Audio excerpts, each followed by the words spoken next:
Shalom uvracha. It's a pleasure to always be able to share divrei Torah and divrei chizuk together. So, just to recap and summarize what we have learned last shiur, we identified and restructured the definition of humility. We discussed that humility has 3 steps to it. Step number 1 is the importance to understand the honesty and the reality of our capacities and our abilities in life. To know what we're capable of doing versus what we're not capable of doing. Own and be proud of what we're capable of our blessings, of our capacities, and yet refrain ourselves from engaging when we don't know, and embrace knowledge and information and wisdom when we need to gain it.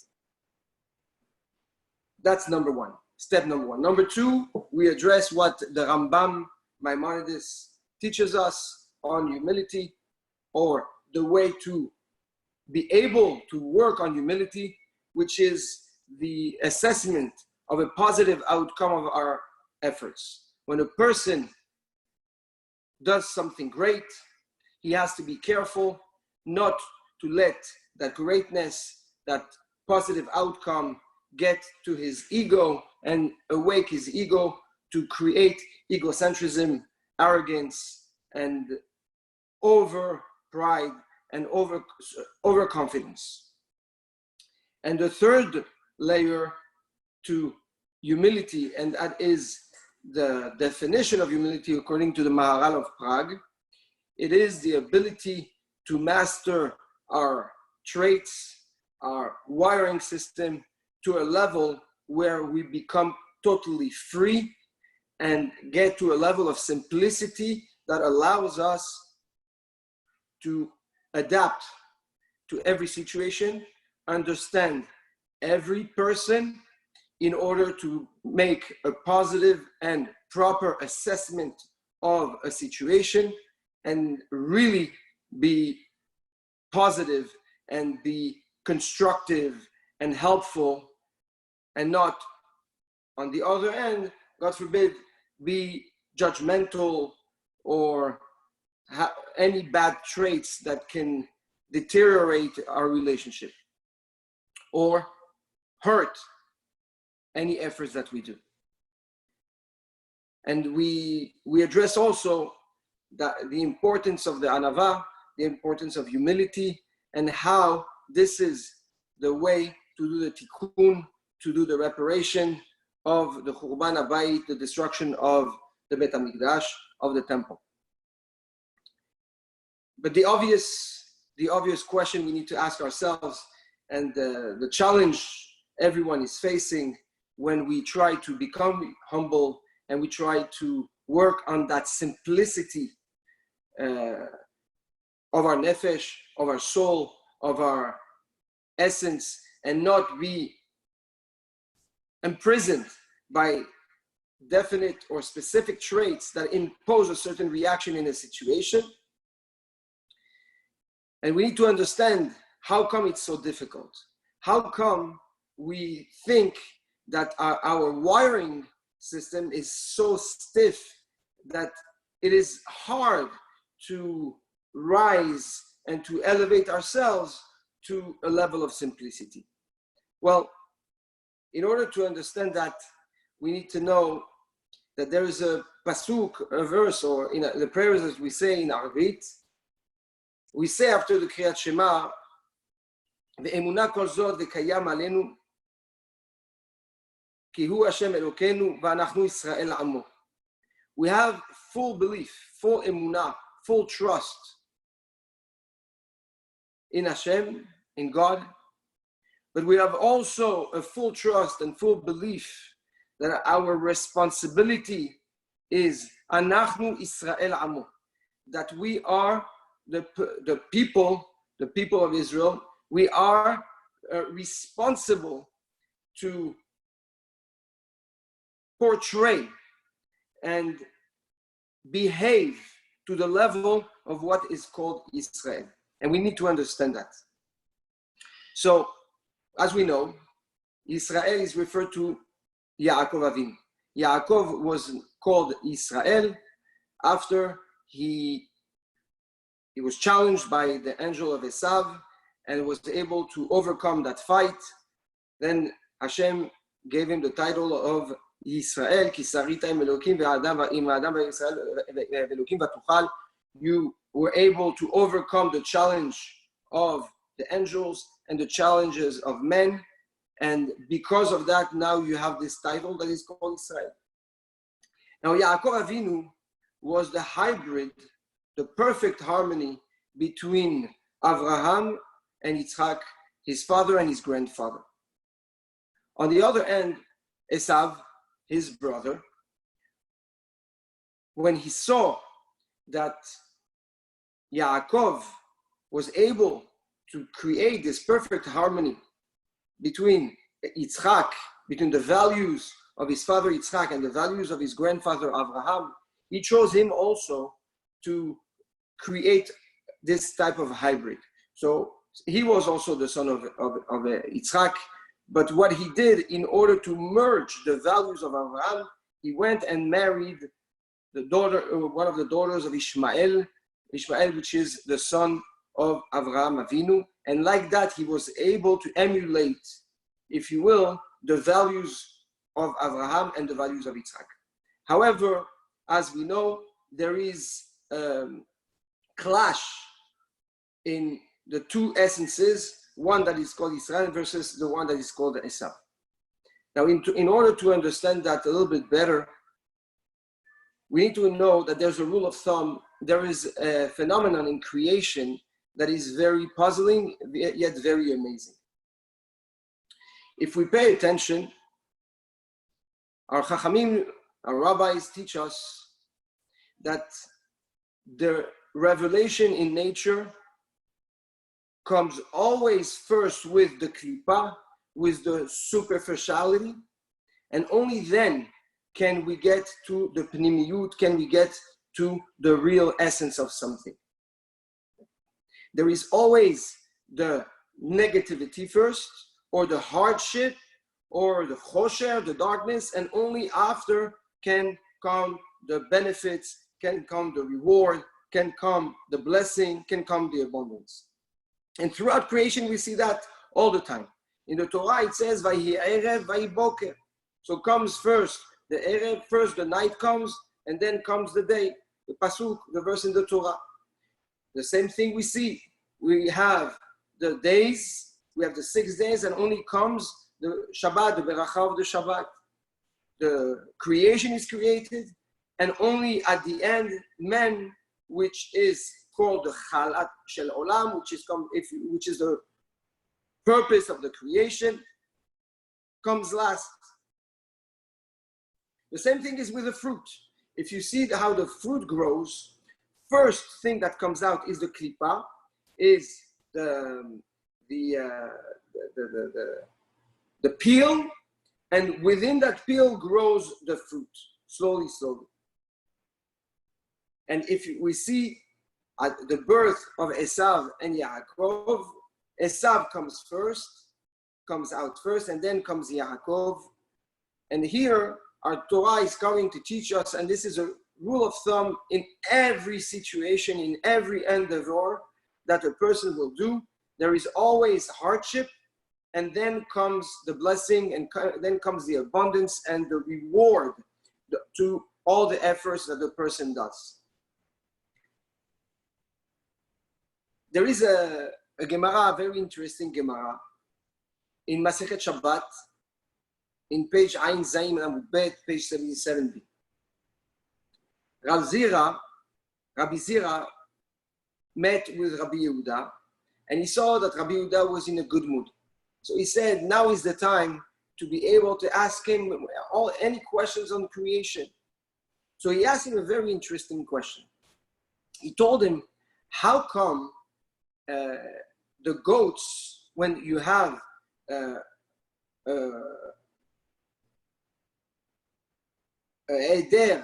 right, a regrouping of animals, right? You always have, says Rab Zira, the goats are always at the head of the group of animals, and only after comes the ewes. The ewes is the female of the sheep. So very, very interesting question that the rabbis asked. How come the goats come before the ewes? So Rav Yehuda told them, because it follows the rules of nature. There is always, like it is in the Maaseh Bereshit, in the creation, like it says, Vayhi Erev, Vayhi Boker. First came the night, and only after came the day. And what he implied, Rashi explains, is that the darkness comes always before clarity. And most of goats are usually dark, sheep are usually white, and that was his answer. But here, there is a much deeper understanding in that Gemara that we need to address, and that will guide us and give us some clarity as to the challenges that a person really faces when he's working on humility and on a personal growth. So the word, the name in Hebrew of a goat is Ezim, Ez. Ez is called a goat in Hebrew. Our rabbis tell us that the real question is that was asked to Rav Yehuda is, how come humanity is always arrogant, has always an arrogant outcome? But only once a person works on himself and really gets to understand who he is and his true essence, can he become he can become a sheep, he can become an animal that is soft, an animal that is pure, that is white, that is peaceful. So here we see and we learn that a challenge a person faces in order to reveal the purity that's in him, to adapt allow his humility to grow, is called as the arrogance, azut panim, the arrogance. So we need to understand what arrogance really means and how it interferes or benefits in a person in his life. So in the Torah, we find two animals that are referred to arrogant. The first is a pasuk that we say, or a pasuk, or machazal that we say in the prayers in the morning. We say, Eve'az kanamer, you have to be arrogant like a leopard. And we're going to get to it in a minute. Yet in Yeshayahu, if I'm not mistaken, in Perek Nunvav, Yeshayahu says, Kelavim azen nefesh. The dogs have an essence that is arrogant. And we're going to understand the difference between the two. So the tool on this memra of Eve'az kanamer, he explains that what does it mean we have to be arrogant like a leopard? He says, Az kanamer ve'omer eno bosh ve'eno nif'al. He says you have to be strong and self-confident to the level where you're not wavering and nobody can really move you or force you or peer pressure influence you because you're doing something right or belittle you. The social pressure that everybody's exposed to. Says the pasuk, says the tool, what our chachamim are teaching us is that there is a nature in every one of us that demands self-respect, the ability to be proud of yourself to the point where you can support emotionally your actions and be proud of it and stand by it. This is Eve'az kanamer. The power to stand for what you believe, for what is right, and not waver and not be under any pressure to deviate and change the course of your path of growth just because you are under any type of influence. However, the Gemara tells us about dogs something interesting. It says that the doors of houses are made for everyone except for the dogs. What does that mean? So the rabbis comment on that Gemara and teach us that the dog always finds his way into a house. The dog doesn't care about boundaries, about limitations, about rules, about respect.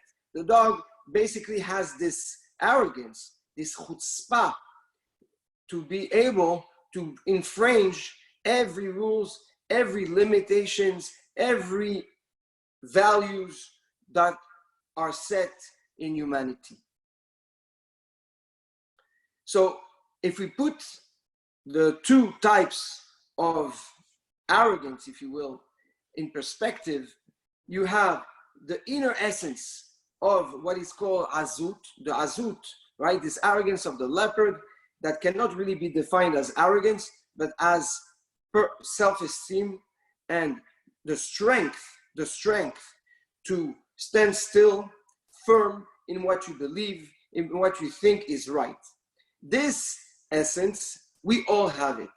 However, it is usually distorted, changed, contaminated by the ego of a person and becomes a nature that is the azut, that is the arrogance of the dog. The inner essence of the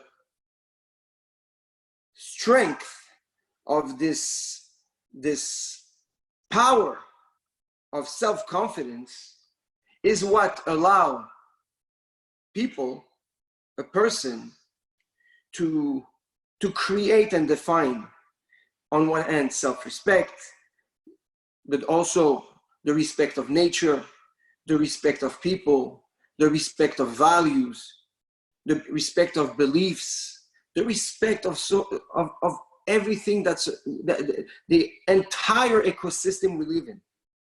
When a person has that self-confidence, when a person is healthy with himself, so he will know how to gain respect by respecting others. Our rabbi tells you know who is the person that is respected is the person that knows how to respect others.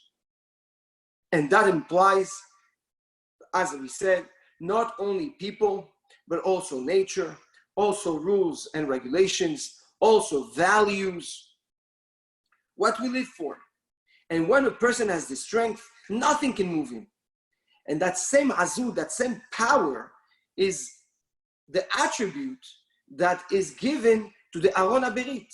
The Aron HaBerit, this Aron that Am Yisrael was carrying during the desert, where the Luchot HaBrit, where the tables of 10 Commandments were in, and that the Kohanim were protecting, the Levim were protecting, Am Yisrael was protecting, is defined as Aron und Zecha.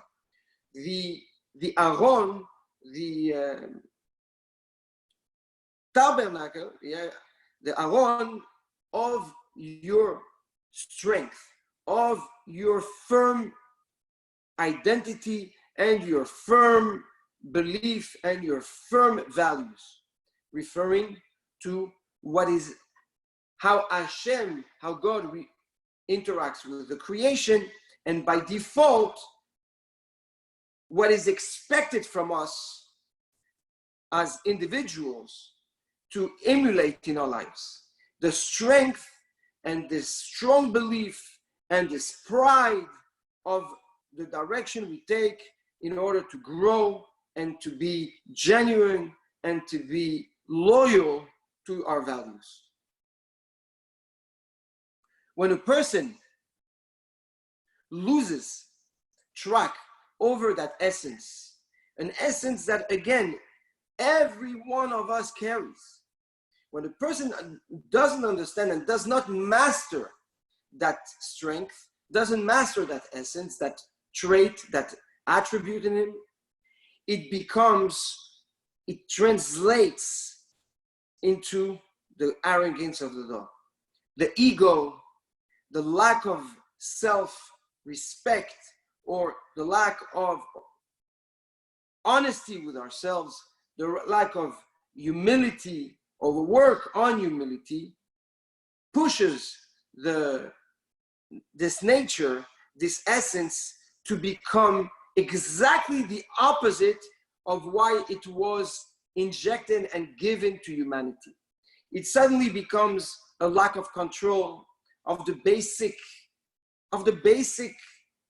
respect, and that yields destruction, because once a person has no respect, so he has no sense of values, he has no sense of hierarchy, he has no sense of proper interaction with people. He doesn't know how to see people, how to look at people favorably. And then this negativity that is emanated by the person through this trait becomes a destructing force and energy around him. So when we put the two together, a person, and we understand the difference between that thin difference, or that originates from the root of that essence, a person through his behavior can identify clearly where he belongs. Is a person disrespectful, doesn't care about values, doesn't care about respect, doesn't care about hierarchy, about nature, then a person should know it's a perfect indication that the person is out of control internally. The person doesn't have the strength, doesn't have the proper inner work that it takes to be able to be on a journey of humility. It's a superficial person. It's a person that has no inner work and deep introspection of his essence. And by default, what it does is that it handicaps the person from being able to be humble, because all he's doing is breaking the rules that are set, which by default will hurt people around him, and do the opposite outcome of what humility should really be doing. And this is the Esav. This is the Esav in a person. This is the outcome, the superficial layer that comes first in a person. When a person grows and doesn't work on himself, instinctively the first reaction will be of a certain level of arrogance, of negativity, of bad energy, of darkness, like the Gemara tells us. That's what comes out. However, when a person works on himself, when a person tries to understand the root of his essence and understands the importance of being proud of the toiling, of the effort that a person does when he's trying to grow, no matter how ridiculous it looks in the eyes of the fools, that person stands strong. And after the hard work, after the sweating, after the investment, he is able to realize and bring to reality this beautiful inner strength that allows the person to then focus on what is called humility. Now, what's amazing is that the Israel, the title of Israel, like we said in the beginning of the Shi'ur, came to Yaakov after he overcame this challenge and this fight with Esau. for a specific reason. The Torah comes and to tell us that nobody is born Israel. Nobody is born with a perfect trait that he can just share. Nobody is born strong. Nobody is born with an ability to defy all the emotional challenges and fight all the negative traits and the flaws that lives within a person. Absolutely not. It's only after we fight, after we work on ourselves and we challenge ourselves and we break ourselves, the negative flaws that live within us, only then can we benefit from the light. It's only through tackling the choshech, through tackling the darkness, through tackling the negativity. Everybody carries on some level what people call in the street the demons that are inside a person. Everybody has some vicious traits that take the best of that person. But we have a very strong guideline and direction from the Torah on what we need to do. The hard work on ourselves and the understanding of the importance to strengthen the pride and the self-confidence in doing the right things, in being good, in having the proper values, is what allows a person to rise and elevate himself above darkness and bring to reality his light, his true light. And only then can a person can really start working on humility. This is the challenge that every one of us face when we work on humility and we try to become humble and try to become so simple. This simplicity, this agility that a person needs to have in order to be able to understand a situation from every angle, understand people, and not be so judgmental and radical. Rabotai, it's our obligation during these days, during these 3 weeks, not to be scared or confused or discouraged by what we think seems to be the reality on the street. A lot of people we all ask ourselves, how come, we see people doing bad things, and they have everything, they feel good, they live good, they look happy, so why should I suffer and force myself to grow and force myself to educate myself and break the bad qualities, the bad values that are in me, when anyways, here you see people are crooked, or they have bad behavior, or they act like thieves or with immorality, and yet they seem happy. This is not the way to look at things. This is not the way the Torah tells us to behave. The Torah tells us, yes, it's true. You're going to see a lot of this. You're going to see a lot of unfairness. You're going to see a lot of wicked people that seem to be happy. But don't fall for it. Don't fall for that optical illusion. Believe in yourself. Be proud of yourself. Be proud of your growth. Because this backbone, this skeleton that you give, this structure that you create to your personality and to your avodah and to your growth as a person is the key to the biggest and the most valuable trait a man can have and acquire in his life, the humility. This specific trait that Akadosh Baruch Hu himself praised Moshe Rabbeinu with, Anav Mikol Adam, the most humble person.